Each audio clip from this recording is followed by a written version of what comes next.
Now that we've got the ground stakes in and we've trimmed the tops out of them, what we want to do here, guys, is on this particular Dakota house, we're looking at a 5-piece bow. So you're going to have your sidewalls on either side here. Of course, they have one bend in them. You'll end up with a straight piece for the gable of your bow here. It's going to be crimped or swedged on one end and saw cut on the other.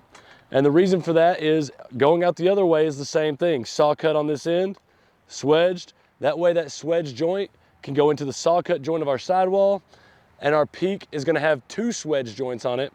That way it can go into the saw cuts of your straight part of your gable bow. So what we want to do here is we've picked out a decently level spot here, and the point of that is to keep your bow from having a lot of snaking in it. So we've got us a decently level spot, and we're going to start by connecting these together. So we're going to start from the middle here and work our way out. We're going to connect that saw cut, slip it over the swedge joint. One thing you want to make sure is that as you're putting these tech screws in here, we know that the peak, and this is with any of our greenhouses, whether it's a hoop house, one of our gable houses such as our Glacier or this Dakota series, we know that the film is going to be touching this outside of the hoop. We want to go ahead and be on the inside towards the bottom of the hoop when we drive these ground stakes. You don't have to be dead level in there.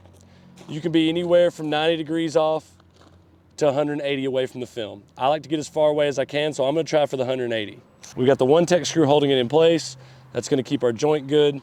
We know we've got 3 inches. We want to spread these out about 1.5 inches to make sure that we are getting as much contact on that swedge joint as possible. So you can see we've done it both ways. We've gone directly 180 degrees away from the film, and here we're a little bit past 90 degrees away from the film. I will go ahead and say that driving them more towards the top, the way you have it laying on the ground, is going to allow you to put your weight behind that tech screw. Is going to make it cut a lot better. With these screws being a little bit more on the outside as opposed to being directly on the underside, when you do go to hang your bows, we want to make sure that the first and last bow, if you do choose to do them more on the side here as opposed to the underside, that we face these towards the inside of the greenhouse.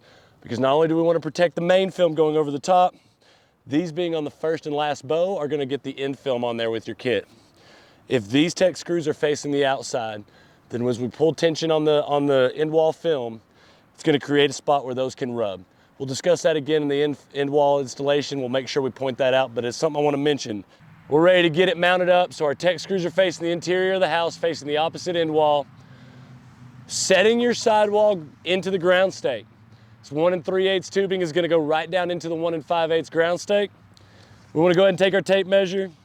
We'll come up from the bottom here, 6 inches. Now we make this 6-inch mark. That is the depth we want the sidewall to go down into the ground stake. So we do this on both sides here, and then we're going to stand the bow up, 2 tech screws on the inside, and that's what's going to hold that in place. All right, guys, so we'll point something out here. We see the tech screws. Keep in mind you're going to have your footboard that runs down the outside of the ground stake. We're going to have a board that comes on the inside of the ground stake for our end wall. And so we want these screws to be at about 45 degrees in this corner here. Split the corner in half and put the screws in there. Now, I want to go ahead and point this out. These 2 screws are a little bit narrow.